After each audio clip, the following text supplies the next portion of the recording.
Hey, and welcome back to the MGR podcast, where we talk with real people about real money and real estate. Today, we got an exciting episode planned for you. We got a special guest on, Jake Black. He's also a realtor here in Fredericton with me, working at Exit, and we're going to chat about a little bit of everything. We're going to chat about business. We're going to chat about tips for new realtors. We're going to chat about the current market, what we're kind of seeing. We're going to talk about success, how he defines it. We're going to talk about his routine and just how he's kind of got to where he is and built his business to where he is. So we're going to dive right in, and here we go. So Jake, man, how you doing today? Doing well. Good. Thanks. Well, good to have you. So Jake, you and I work together pretty much all day, every day. So we know each other pretty well. But for everybody listening, tell us a little bit about yourself. Tell us kind of where you came from, where you kind of grew up, and what you used to do before doing what you're currently doing. Well, I'm from Hampton, New Brunswick, which is I spent the majority of my youth in Hampton, which is just about half an hour from where you grew up in Sussex. Great. And then spent the other half of growing up through high school years in Miramichi, which is a little bit further out here up north in New Brunswick. I went straight to car sales right out of school. Sold cars in Moncton for Raleigh Motors, which is a large auto group there, about 5 dealerships they had, or 6 at the time. Did that for better part of 2.5 years. Kind of moved up through the ranks a little bit there. I ended up with a good position there, and then when COVID hit, the market for real estate spiked, and I made the transition down to Fredericton because it was the best place at that time to be selling houses. Yeah. Now, do you ever regret giving up the car sales and moving to houses, or are you going to go back? Like, what's the deal? Yeah, you know what, man. Sometimes cars is fun. Cars is fun. It's a little bit more thrilling, where real estate is, kind of a slower investment. You're like my first year in real estate, I made 35% of what I did in cars. My first year in cars, right? Yeah. Cars is quick, but it's extremely routine. The relationships are very surface, and they're not at all long term. Yeah. You don't have really repeat clients in cars. That's another thing too. People buy a car every 5-6 years, and typically the lifetime of someone staying in cars is less than that. So. Yeah. Now, do you find like there's similarities in like the amount of paperwork, the amount of work per deal or per car, or is it pretty different? It just depends on your client, right? In real estate, I mean, we both know, some clients will meet them, and then within 3 months they're signing contracts, or sometimes within 30 days, sometimes within 2 weeks, they're buying something. And then from there, it's just a matter of getting through contingencies and do the closing. Yeah. Cars, you would sell people sometimes same day, sometimes it would take a couple of weeks. Yeah. But there's definitely a lot more comprehensive knowledge that you need to confidently sell real estate versus cars. Car, every make and model of the vehicle, other than the trim levels, is going to basically be the same. So if you're selling Honda Civics, those Honda Civics. But when it comes to selling houses, we don't know what we're selling. We have to investigate every time. Yeah, every house is different. Every client's different. There's something different hidden behind every door. So give us a little rundown on what you're kind of currently doing, where you're currently working. I kind of mentioned it a little bit, but what you've kind of got on the go currently between, your different streams of income and whatnot. Yeah, so I mean, like you said, I'm a realtor with Exit Realty here in Fredericton. So I do basic real estate sales. I do residential and commercial. I love that. I've been doing it since November of 2020. So I'm almost about to hit my 3-year mark. Yeah, 3 years. Which is, I mean, the 3 years are the first hardest years. That's what they say. They say after 3 years it gets easier. So we'll see if that's true. We'll see. It's tough. And then 2, I work with a property management company to manage new apartment buildings. So I deal with tenants and leasing and, filling those places, keeping them maintained. Yeah. Things like that. Now I got to ask, because like I did property management for a little while, and we've chatted about this before, but I absolutely hated it. Like the tenants were hard to deal with, and like I'm just not a property manager at heart. So what is it like about property management that you enjoy? And is it true that like good tenants make it easy, or like, what is it that why are you doing it? Yeah. I mean, there's a threshold of what you consider to be a good tenant, right? I mean, a lot of property managers, their definition of what a good tenant is a tenant they don't hear from, right? I like a little bit more than that. Like I like a proactive tenant that not only you don't really hear from when it comes to them, but they'll help you maintain the building. For example, if a shingle blows off the roof, You have some tenants that won't mention anything. If there's mold building up in the basement, they won't mention anything because they're just trying not to be heard from. Yep. And that can end up being kind of worse than, people you hear from all the time. Yep. But also too, it just goes back to personality types, right? Like you're much more of a people person than I am. I got into real estate for the love of the market and for the love of real estate versus loving people. You know what I mean? So property management feels more natural to me because I don't have to have as close of a relationship with these people. Yeah, makes sense. I can just maintain the property. Yeah. Yeah, you enjoy. I mean, like you say, like same with cars and real estate, like there's like a thrill of the hunt kind of thing and a rush that you get from it. You enjoy obviously, making people happy and, getting them a deal and then on closing day, handing them the keys. But, at the end of the day, it's that thrill of kind of sales and the rush of it kind of thing and the excitement from that. So let's talk a little bit about, so I kind of want to chat about like routine success and how you can gain success, like whether it's in personal life or business life from like having a good routine. Now I know like over the past couple of years, you've been kind of trying out some different things, going through some changes. So what were you trying? What did you do like at one point that like maybe wasn't working or maybe you thought it was working? And what are you doing now that's like really kind of working for you? Since we all go through seasons at different paces, when you're younger, you go through seasons really quickly, rapidly, especially if you're learning and you're putting the effort into learning. I'm only 23 years old now. I'm not going to be 24 until next year. So I still have, when I started into the sales industry in cars, it was my 19th birthday, actually. I got my car sales job. So I drove up from Miramichi to Moncton on my 19th birthday. I went and applied. I got the very first job at the Hyundai dealership, and it kind of went on from there. But I mean, my thought process on productivity and success and my regimens have been ever changing from there, depending on what I'm working on at the time. Yeah.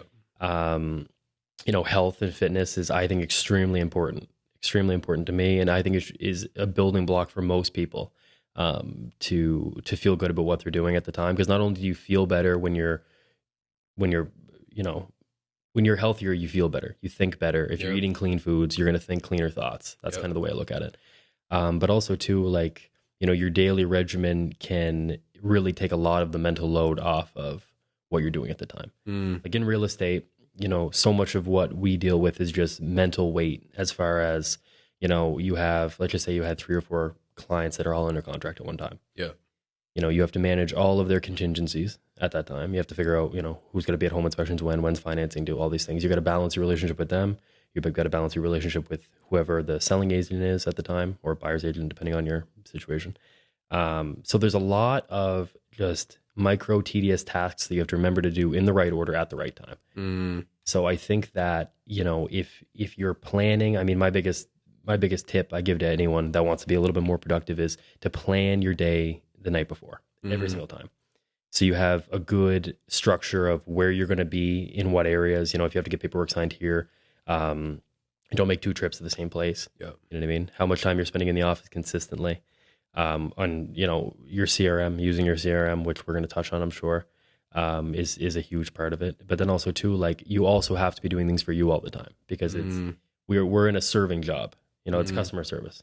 So you're always doing something for somebody else. So you have to make sure that a big part of your days, you're always doing something for you. So I like to think, like, if you're a very beginner and you're not happy with the way your fitness and your health's going and you're not happy with your job, I would say the first thing you should do is set up a solid fitness routine. You don't have to go to the gym, but even if you're doing every single day, you're doing exercise for half an hour in the morning, that's going to set your day up. You already did something hard. You've done something hard. You've accomplished something for yourself. Yep. You've added 1% onto yourself that you didn't have before. And then you can go on and be able to serve people and not feel like it's taken away from you. That's right. That's right. Now, is there anything that you're like, is there any kind of like affirmations or anything like this that you're doing kind of daily that's kind of, helped that you haven't been doing in the past, but maybe you've started doing that's kind of helped you kind of get to where you are now? And Yeah, for sure. I mean, there's a lot of mental framework that is good to just, we as people, we need to be reminded significantly more than we need to be taught.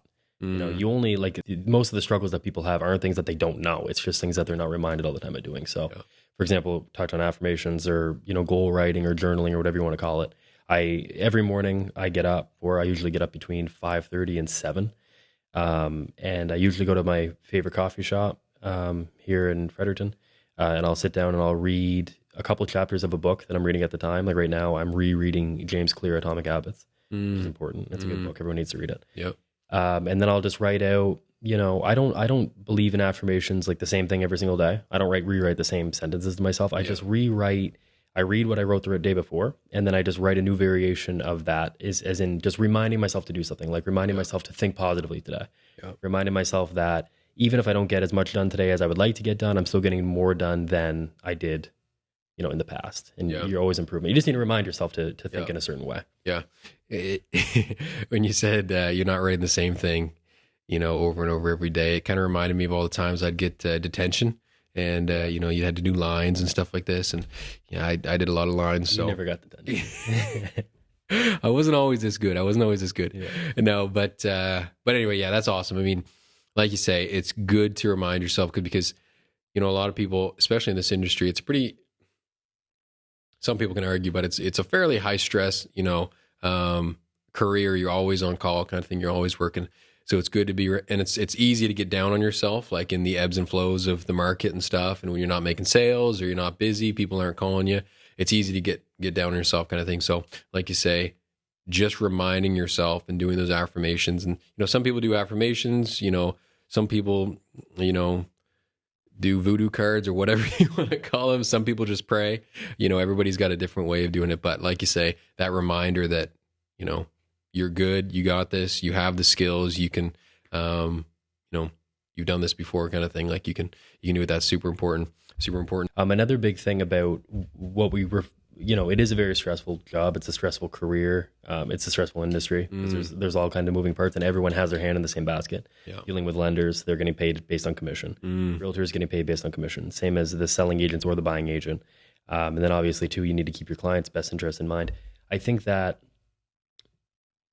anything can only be as stressful as you let it be, right? So we know this in sales training that all conflict in any transaction or any relationship, professional, romantic, friendships, whatever, all conflict comes from a difference in expectations in the same scenario, right? If you expect one thing, one outcome, and I expect a different outcome, and it's not communicated, and then this outcome comes, and one of us is unhappy. Yeah. So I think that a big part of your journaling that you should do every day, and a big part of your expectations that you need to set with yourself, is that this isn't going to be easy. It's a stressful environment. It's going to be hard. So then during the times that you do feel the stress and you feel the weight of all this pressure coming on you, you just have to think to yourself, rather than, oh my God, this is so stressful, you just think to yourself, I knew this was coming. This is good. I expected this. Yep. The strain is necessary to improve. And also too, the stress becomes a lot less detrimental. Like I'm sure, as you can remember being year one, and I remember being year one, a home inspection going south was like the end of the world. Yeah. Now a home inspection goes south, we know, okay, either we're going to get it together or we're not, and we're going to find them a different house. But regardless, the stress level doesn't come the same way. Yeah. And it just comes with kind of experience and learning the workarounds for every bad situation that kind of comes, after, 2-3 years of doing this, you go through a lot of transactions. And like you say, every deal is different. You learn something new every time. So managing expectations for your clients can go a huge way in not having blow up even more kind of thing. So, I kind of want to target a lot of different people here with this episode. And because we're realtors, I think it's kind of fair to give a little bit of wisdom to other realtors. And some people might not agree with the wisdom that we're kind of given, and that's totally fine. But, and just some kind of tips for, realtors that are maybe stuck in a bit of a slump, maybe new realtors that are just starting and they're kind of looking for, where can we kind of find those first deals? What can we do? So I'm going to give them a tip, and then you can, think, hopefully it's not going to be the same tip, but think on it and then just give your thoughts on where somebody can, do something. So my first tip, for new realtors and stuff that are kind of listening in, or maybe you've been doing it a while and you're just stuck in a slump. My biggest source of clients and deals has come from my sphere of influence. Now I know that everybody obviously doesn't have that, but everybody has some kind of influence somewhere, right? When I first started, I made a list of over 100 names and just put them in Excel, got all their numbers, or I had them in my phone. And I literally just stayed up all night texting people saying, hey, I'm in real estate, or hey, I'm just reminding you I'm still in real estate. If you or anybody you know is interested in, buying or selling, or just wants to know anything about the market, just reach out, and please let me know, kind of thing. So reaching out to your sphere is like the most important first thing that I think you can do, honestly, and just letting people know that you're in real estate now, because, it seems like everybody already knows you're a realtor, but if they know you and you're also a realtor, maybe there's a better chance they'll reach out to you. Also, like if you've been going for a while, and you haven't had any deals going, reach out to your previous clients. Like say, hey, ask for referrals, reach out to your previous clients and the sphere that you've kind of built up there, to see if, maybe they want to buy again, or maybe, I have clients that they buy a house and 2 months later they're like, oh, actually I want to sell, so, just stay in contact with them and just reach out to people, keep doing follow-up and reaching out. But that's my kind of tip. I hope that that's beneficial in some way, or maybe just a reminder to, hey, maybe I should text that person that I've been thinking about for a while. But yeah, that's my tip. What can you give them?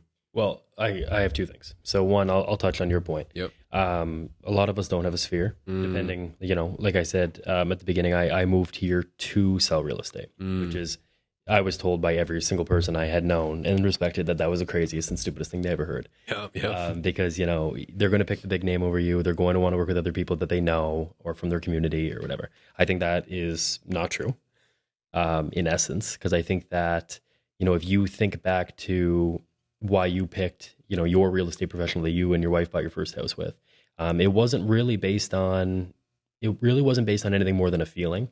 A positive feeling. If you're able to leave a lasting good first impression on somebody, that's going to matter. Yeah. That's the most important thing I think for beginning agents to realize is, if use whatever advantage you have. If you're not a big name and you're not someone that's done 100 transactions, use that to your advantage. Say, listen, I'm eager. This is new for me. I'm ready to learn, and no one's going to work harder for you than I am. Yeah. Because I need this deal worse than anyone does. And I need to make sure that you fund your dream home, so then you give me more clients. And they're very reliant on that. Yeah. And also too, to that point of, like finding your very first deal is, you only need to find your first deal one time, right? Like, I know it sounds basic and silly, but like, if you just go all in on your very first transaction, like, we don't sell very many houses every year. We don't, neither one of us sell 70, 80, 90 houses. And the majority of real estate agents in the normal 50% of range that are comfortable with their lives, they're only selling 25 or 30 houses a year. Your commissions are going to be decent on your first house. Yeah. So if you know nobody, my suggestion for brand new realtors, here's what you can quote. Here it is. If you're a brand new realtor and you need one deal, door knocking will always work. Now, people think about door knocking and they think, okay, well, I can knock 10 doors or I can knock 20 doors. When it comes to any kind of cold outreach, whether it be cold email, cold calling, door knocking, they're all cold things. You should be measuring by the hundreds or by the thousands, not by the 10. Because realistically, I know people, a good example is like Bell Alliant and Rogers. They have door-to-door guys that make great money, and they can hit up to 200 doors in a day. If you can tell yourself, okay, I have to hit 1,000 doors, which I think's too many. I think you can get 2 deals out of 1,000 doors. Oh yeah. But I mean, what's that? 4 days? Yeah. 4 days of work for your first real estate transaction. And then you did it. And then you said you could do it. You know what I mean? And you accomplished it. So it's really just about picking a cold outreach method if you don't have a sphere of influence and just sticking to it. Yeah. Because my biggest struggle when I started was I was like, I'm going to cold call 30, 40 people. I'd get a lot of like FUs on the phone and just like discouraging talk of like, don't bother me. And you get very discouraged and you think this is never going to work. But in reality, it's just always a numbers game. Yeah. The colder, always. Yeah. Now there is a time when I'm going to have Jake back on this and we're going to talk in more detail about what he's doing currently right now to get more clients. We're not going to talk about that today. No, but because I'm still doing it to get clients and I'm not giving it to you. but one of the things, but the point of it, and my point behind kind of want to talk about it eventually, is he's been super consistent with it, and it's proof that kind of consistency is key, but if you look at me, if you ask Jake, other realtors in my office, my wife, my marketing director, anything like this, they'll all tell you the same thing, that I'm kind of just all over the place. Like I do a little bit of everything. Like I'll sit down with Jake and we'll cold call like straight for a week, or I'll go and we'll go door knocking for a week, and I'll just try a little bit of everything. I'm kind of all over the place. but my niche and my way of getting clients isn't or hasn't been, that, 1,000 cold calls or 1,000 door knocks. It hasn't been that, but that may just be something that you have to do if you're in a different situation. So, yeah.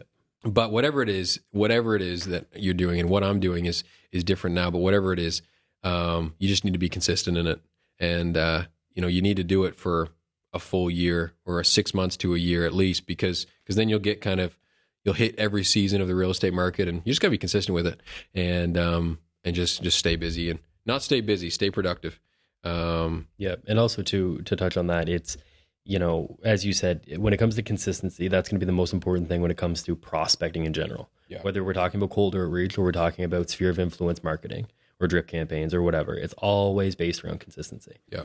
You're building a mountain one layer of paint at a time. Yeah. So, would you brush your teeth 6 times in one day because you didn't brush them all week? No, you wouldn't. You would brush your teeth, once a day every week. Oh, so, shoot. Yeah. Oh, man, I didn't know that. But I mean, when it comes to consistency, it always just comes back to choosing the path of least resistance. Yeah. Finding something you can consistently manage every day and picking that. Yeah. Anybody can do 100 doors in a day, but not everybody can do 20 doors for 5 days a week. And that's what's important is that you can do 20. We just talked about this recently. It also would tie into how to prevent burnout as well too, is just, what can I do every single day, like brushing my teeth, that is an effort towards prospecting and will positively compound. Yeah. So it's about finding that. Yeah. And when I first kind of started in real estate, one of the first tips I got was, from somebody who said, like, business cards, even just business cards, like hand out, 25 business cards a day or 5 business cards a day, right? 5 business cards a day turns into, like, say 25 a week if you're just doing like a 5-day week, and then like 100 a month. So you're handing out 1,200, you're reaching 1,200 people, just through business cards that are just, go around, hand them out, talk to somebody, make conversations. But if you're consistent with that, that also is going to kind of translate into some deals. You might not convert as much or as high on that, but it's one of those things that's consistent. You're getting your name out there, talking to people, making conversations happen. But now we're going to dive into the importance of a CRM and how you can manage your clients a little bit better, build that trust, you stay organized so you can have a better routine and hopefully be more successful. So Jake, man, you've been trying to get me on a CRM for years, really. And I do currently have one. It's not currently working like super productive for me because I haven't, customized it, because all CRMs you are going to have to customize to your liking. None of them are just like plug and play, I wouldn't say. But maybe there. But I am excited to, kind of dive deeper into mine. I'm not going to switch to yours, but yet. Anyway. So tell me, Jake, when did you start using a CRM? When did you realize it was important? Did you use it in car sales? What are you using? You can say if you want. How has it made a difference in your business and in just kind of staying organized? Yeah, absolutely. So, I mean, I think, first off, we should probably touch on the importance of a CRM. It's probably important, just to refresh ourselves on. It's, when we talk about the CRM in relation to building trust with clients, it's building trust with clients is the same as building trust with yourself. You tell your clients you're going to do something and you do it every time. You tell them you're going to be there at 1 p.m., you're there at 1 p.m. If you have your very first showing with a client and you say, I'm going to meet you there at 1 p.m. and you're 10 minutes late, now and forever, they're going to think that you're going to be 10 minutes late for everything. That's what people think of me. It takes 18 positive interactions to revert 1 negative interaction. And that's what we have to remember in sales. And that's what we have to remember in relationship building is it takes 18 times the positivity to fix 1 screw up. So smile. Yeah. So the CRM, basically it's going to keep track of all of your clients' information. That's very basic. And that's typically where actually most people stop at the CRM. It's just recording information, phone number, name, email, what you sold them or what they were interested in at the time, whatever. I obviously use, like you mentioned, I use my CRM for absolutely everything in my life. Everything is my CRM. Us playing basketball tomorrow at lunchtime, that's my CRM right now. I think that, I use Pipedrive, which is it's a CRM that's like a Salesforce, model. It's basically the same company.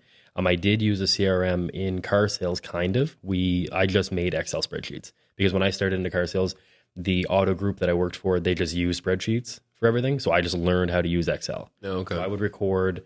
But again, your relationship with the client in cars is significantly less long-term. So you need a CRM that can serve you during the time you're doing a transaction with somebody, but then also during the rest of your career. Yeah. Like the hope is that if I'm doing this for 10 years, I have people from year one in my CRM, and I know when the last time I talked to them was, what the last thing we talked about was, who they are, how to contact them, where they live, all those things. It's also a good place too to record notes to make you really be able to connect with people. It doesn't matter how caring or how great of a guy you are, or a realtor, I should say, you are. It's impossible to remember everybody's dog's name. It's impossible to remember where the kids go to school. It's impossible to remember all of these things, their home anniversary, their birth dates. No one's smart enough to do it. Yeah. So the CRM, I think it's the little things that you remember through the CRM that really sets you apart. It's, whenever I look at, I set an activity to follow up with so-and-so, with John. And in the notes of my follow-up task that I've set myself from the past to the future, Jake, and it says, call John and follow up on how travel went in Tulum last month. Yeah. And then I call John. We haven't talked in 3 months. But John, how's Tulum, man? Did you have fun? Right away, that's going to feel like, oh man, like this guy really cares. He's really connecting with me. Yeah. Like he isn't just here for a deal. Yeah. You know what I mean?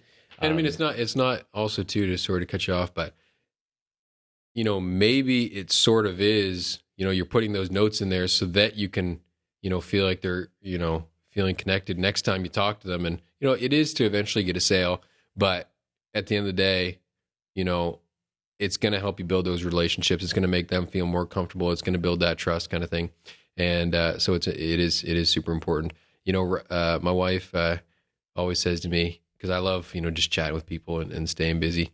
And she's not super amazing at, keeping conversations going. So she kind of relies on me to kind of, keep conversations flowing. And one thing that I always tell her, I'm like, look, it's not hard to keep conversations going. All you got to do is just like, think of the last time you chatted with them and then just mention something from when you previously talked. Like if somebody said, oh, we were getting a haircut for our dog, heading to an appointment. Okay. And then you see them 3 weeks later. How's your dog looking? You get them trimmed up, and just like little things, like you say, but it's the same with business and with your CRM. You got to put those little notes in there to kind of remember. And then it just, puts people at ease, makes them feel more comfortable, helps them trust you. But go on, give us a little more info on your CRM, how it's helpful for you. Well, and to that point too, I mean, just because you're using notes to remember people's birthdays and dogs' haircuts or whatever it is, doesn't mean it's any less authentic. Yeah. It just means that you put more effort into it. Like if I looked at the note and I asked John about Tulum, I didn't forget that John went to Tulum. It's just an initial reminder for myself to kind of keep up to speed with him. So it gives you the ability, I should say, to have a deeper relationship with a lot of people at once. Yeah. Where, I mean, we know as human beings that we only really have 5 major slots in our lives. And we all, as realtors, strive to make the relationships we have with their clients one of those slots, but no one has enough. So it's just a way to keep that in track. Moving on, though, your CRM should be the big database where you keep everything that's going on. So all of your transactions are in your CRM. All of your clients are in your CRM. Any deals are in your CRM. So I really recommend that anyone that's getting a CRM looks at that it has the ability to set up a pipeline style deal base. So you can know what you have up in the air, how many transactions you have, what the values are, how many transactions you have projected for the next, 2 quarters is really helpful from the realtor side. And that's also going to help you with your personal life. That's going to help you going back to rituals and routines. Like every single day I plan my day the night before, right? So at 8 or 9 p.m. when I'm getting settled down, the last thing I do before I really turn my brain off and just do whatever I'm doing that night, whether it's just watching a movie or just going to bed or, doing a workout. I look at the CRM in combination with another Google Calendar that I have because I have a Google Calendar for property management. I have a CRM for real estate. I match up all the appointments I have the next day. I make sure that I'm traveling in the most efficient way, and also to get ahead of schedule conflicts. Like if you have an appointment at 2 and an appointment at 2:30 that you booked on Monday and on Thursday, of last week, and they're both tomorrow, and one's at 2, one's at 2:30, but you have a 35-minute drive in between, rather than, again, going back to that, keeping trust with people, rather than being that person that's late for the appointment because you had a schedule conflict, you get ahead of it and you message them the night before. You say, hey, listen, like I'm not gonna be able to make the 2:30 like I thought, maybe 2:45. Yeah. No one cares. Yeah. That's okay. 15 minutes is fine. And to kind of add on that too, like you're doing like the night before thing, but also you're kind of planning out your week, Sunday nights or something like that. You kind of plan out the week, but then also you do kind of a smaller scale planning daily kind of thing. So, but yeah, keep going on that. Now, are you also adding like, where are you adding like your personal stuff? Is that going right into your CRM? Because, for myself, I find sometimes I have like 3 different calendars and they're supposed to all link up, but they don't really all the time. And so I run into that sometimes. Like just yesterday, I had to cancel an appointment because we made an appointment, at 1 p.m., but then I had another one for something else, like a personal one in my calendar. So I had to cancel. And are you putting most of your personal stuff just right in your CRM as well, or? Yeah, the majority of it. I mean, as far as my personal life goes, it's pretty bleak personal life. Yeah. I'm 23, I'm single. Other than building my career and building my personal growth habits and continued learning, there's really not much that I do. Yeah. So that really just goes back into the daily stuff for me. Like every day I work out, every day I eat at a certain time. I obviously eat a certain diet, which we won't get too far into because we don't have the time. We are going to talk about that though. Don't you worry. Okay. We'll talk about it quickly. But I mean, my personal stuff, like a lot of it goes back to the daily habits because again, that's given back to yourself. But like you mentioned, every day for me, or every week, I should say Sunday. Yeah.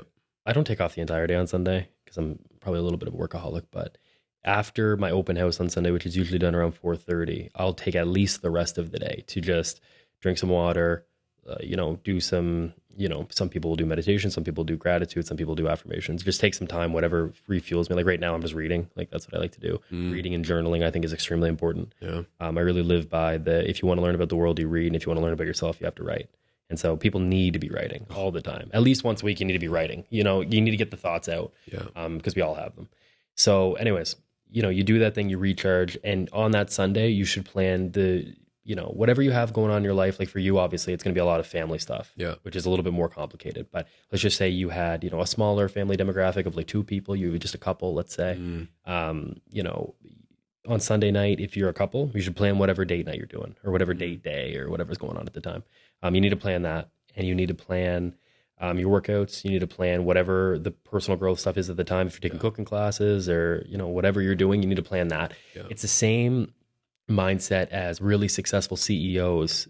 When we look at the data, the majority of the hyper performers will actually plan their vacations through the year and then plan their work around the vacations. Yeah. Because that's the most important thing. Yeah. So I would say that on recharge time. Yeah, exactly. So on Sunday, plan your recharge times. And then from there, you can fill in your calendar with whatever you're working on. Yeah. Yeah. Yeah.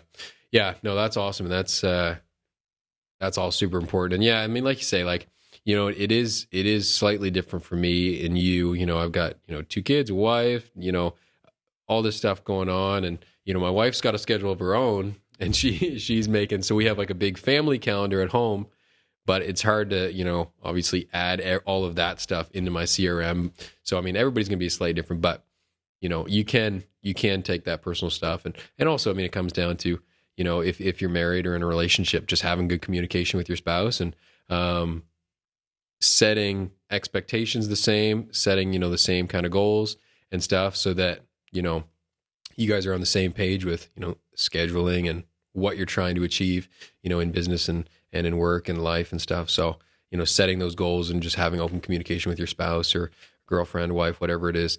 So that's, husband. Husband. Anything. Yeah, that's right. Anything, whatever it is.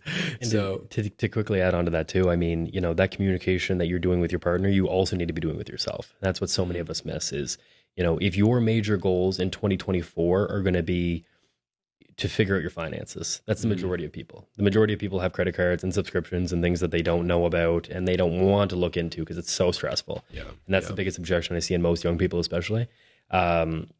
If your personal goal is to get your finances in order in 2024, then every day that you do your planning, whether you do it daily or you do it weekly, like I do, you need to make sure that you're putting one layer of paint or that 1% better every single week consistently. You don't need to set up an appointment with the accountant and go through everything in detail. But if every single week, at the end of the week, you're journaling what you spend, for example, you can make sure that you're improving on that. So where you're talking about communication as far as making sure you get enough family time, you should also be communicating with yourself to figure out, like, am I working on my fitness right now? Am I working on my mental health? Am I working on learning?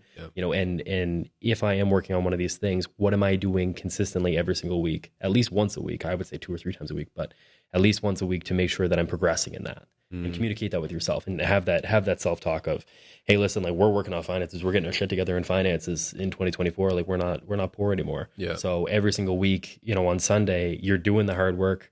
It only takes 10 minutes. Yeah. You know what I mean? Like, one of the biggest things that I've noticed over time is stress.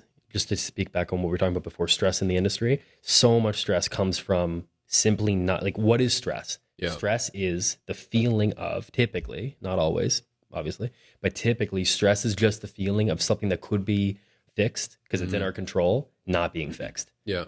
If you think about the majority of the actual stresses you have in your life, almost all of them could be washed away with, like, a simple action step. Yeah. Like, you're stressed out about this relationship with your friend, you guys are growing apart, whatever. It takes 10 minutes to call that buddy and have a conversation. And almost as soon as you do that, you're going to feel the stress come down. Yeah. So it's really just a matter of just saying to yourself, like, I mean, for example, it took me a year and a half of planning and meticulating, like, what do I want my website to be? You know what I mean? All about this website, learning about websites, doing all this stuff. And I never did anything about it. It took me 1 year of procrastination, right? It took me 365 days of procrastination to build a website. And then when I got onto the website building, it took me 3.5 hours. Yeah. It's shocking what we can do if we actually just say, like, no, you're not going to make an excuse. You're going to do this right now. Yeah. Yeah. And I mean, for myself, like, just yesterday, Jake and I were talking about, myself in the way that I'm a procrastinator. Oh, yeah. Like, there's no way around it. And, like, I'm looking at Jake and like, we're sitting in the office together, and, he's got his, daily to-do list. And I'm just like, oh man, he's checking off all these things, like, and he's getting stuff done. And I'm just sitting there like, oh man, what was it that I had to do? Like, what? I think I was supposed to in the middle of doom scrolling too. It's like going back and forth between watching TikToks in the middle of no, not TikTok. I don't watch TikTok. I watch Facebook. the Facebook Reels, and then my wife says, that came out like a month ago, and I'm showing her these videos. She's like, you're such an idiot. Anyway, but social media is important, but we'll talk about that some other time. But anyway, where were we going? So Jake's got me working on just that, like, setting a daily to-do list. And I mean, it feels good. Like, you make a list and you start checking stuff off, and you're like, man, this is so big. And for me, if I don't do something kind of right away, like, I forget about it. So I need to have a to-do list. I need to write it down. And then it's all about, like, these reminders that kind of keep coming back, like reminders through affirmations, reminders through to-do lists, reminders through CRM to reach out to people. It's all about kind of putting those things in place. Yeah. And also to add on that too is I think I've said this before, but create the path of least resistance always. So if you're somebody that has to make 100 cold calls in a day, like back onto the cold outreach, or, checking off your tasks, it's a perfect example they used in Atomic Habits, that they say is, if someone had 100 cold calls to do, or they had 15 to-do list things, they have 2 jars. They have one that's filled with 15 marbles and one that's empty. And every time you do a task, you move a marble over from the marble jar to the empty jar. And at the end of the day, all the marbles have gone from this jar to that jar. And it's such a small thing, but you're creating positive reinforcement on doing things. Because it's so easy to spend 45 minutes in the morning writing out a long to-do list, and then you actually get 40% of it done because you're so focused on doing it that you almost don't do it. Keep it simple, stupid. Yeah, exactly. I've heard a lot of people say that one of the most important things that you can do to kind of jumpstart your day is, like, make your bed. Yeah. Because, like, you get up, you make your bed, and you kind of get one productive thing done that kind of helps jumpstart your day. Now, I definitely don't make my bed every morning, but no, with a wife and two brand new kids. Yeah. Who are always, kids are always tearing the blankets off and jumping around, but it is what it is. But yeah, just staying productive, just doing just one little task to kind of keep moving forward. And I think your CRM helps you do that, because it takes the question and the thinking, the wasted time thinking, about, what am I supposed to do? It's like, it's right there. Right. So I'll go back to the CRM in 1 second, but also too, onto positive habits and keeping them. it's really just about also the mental framework of, I'm not going to start making my bed. Actually, let's use quit smoking, because quit smoking is such a good one for this. It's really about the framework of saying to yourself, like, it's not that, I haven't smoked for X amount of days. Because if you're keeping track of the days, you're only keeping track of the days. So then you can tell people how long it's been since, or how long you quit for that time. Yeah. Right. So instead of saying to yourself, I'm going to make my bed today, you say, I'm someone that makes my bed. And that's back to also quickly to touch to the definition of success. It's, I like the Alex Hormozi example, where it's Hormozi, I guess, example of, are you doing things that successful people do? It's not really about like what is success and how do I achieve it. It's just every single day I'm doing the things that those people would do. Yeah. Like, 1 year ago I did not read at all, and then I switched my mental framework to, I'm someone that reads. I'm a reader now, and now I read, and now I'm a reader. Yeah. It's putting the horse in front of the carriage. Yeah. Yeah. And that's super important, because I think a lot of people listening to this are, nobody wants to be a failure. Nobody wants to, mess up. So I think, hopefully, these kind of tips and whatnot will help people, that are striving to be successful. There's going to be little things that everybody's going to pull, and different things for everybody, but, hopefully there's some value there. Let's talk about some goals. We're going to talk a little bit about, how you're doing this year. Are you on track with your goals? Because I know at the beginning of each year we set our goals. We're also going to talk about what your goals are for next year a little bit. And then also, 5-10 years down the road, where do you kind of want to end up? What do you want to transition out of just selling real estate? Do you want to do more property management? Do you want to own your own properties? What do you want to do? So yeah, let's start with this year. Like, how are you doing? Is the market's always changing? So where you at? This year's, it's tough. It's tough for everybody. We're all kind of having a tougher year, I think, than we expected, obviously, because with the market being so busy, interest rates being so low, it was so easy to buy, for consumers. I think it's gotten a little bit tougher now. I think where are we sitting for prime right now? 7? Yeah. Something like that. We're sitting around 7% here in New Brunswick, or I guess maybe Canada. For interest, so buying is a little bit low. House prices are still steady. They're coming down a little bit. As far as my personal goals are, I'm pretty much where I thought I was going to be. No big wins and no big losses that I didn't expect this year. Yeah. But I'm also, I think you're the first 5 years of real estate is hit or miss. It just depends. You only get out of it what you put into it, almost literally, because what you see in a business like real estate and like creating a personal brand is a compounding of goodwill for your clients. Yeah. Right. So over a 5-year duration, at the end of those 5 years, you're going to be getting people that you sold year 1 and their friends and their relatives, and then people you sold year 2 and their friends and their relatives, et cetera, et cetera. So every year you positively put into the career, you're going to get more out of it. Yeah. Very disproportionately. Obviously we know mathematically, if you start investing, at 30 years old compared to 40 years old, at the end of your term of investing at 65, there's going to be like a $400,000 difference only out of those 10 years, because those 10 years matter. Yep. So your first 5 years are tough. As far as what I would like to do in the future, I don't know. Personally, I'm pretty fluent as far as letting myself stay open to new things and new ideas. I love real estate. Yeah. I like the market. Yeah. I like the idea of investing into real estate. I like property management. I like all of these things. I have a feeling that what I'm doing when I'm in my 30s is still going to have something to do with real estate. Yeah. But the way I see it is, as long as I'm progressing in the right vicinity, that's good enough. I don't need to pick a very, very specific goal, or I want to be a 35-year-old property manager. I want to have 500 under contract. I need to be selling X amount every year, and this is what I need at 35. As long as I'm moving forward in the general direction that I want to be going, I'm happy with that. Yeah. In my future, though, it's really going to be a lot about travel. Yeah. I'd like to do some traveling. So I'm trying to focus on that. Yeah, that's cool. And kind of going back to what you said about just kind of moving forward in the right direction. I think that's like just important to remind people, like, you can set your goals. It's good to set goals and, try and hit them and whatnot. But there's going to be times when, if you're not focused on just taking small steps forward, you're going to start taking steps back, right? If you're always focused on, making the big moves, taking the biggest steps, and not just doing these little things that we've talked about, these little action points every day, and just taking steps in the right direction. So, So that's just important to remind ourselves of, don't put so much pressure on yourself. Just keep moving forward. Just take baby steps and just keep moving forward and surround yourself, with people that have same goals or, and that are more successful than you. You hear everybody say, Grant Cardone and all these guys, they say, look at the 5 people that are around you and, that's you kind of thing. That's who you're going to be. And so surround yourself with, good people that, have goals and want to continue to challenge you. I mean, Jake and I just sit, all the time in our office and, I come up with an idea and he just, badmouths me and, well, it's stupid.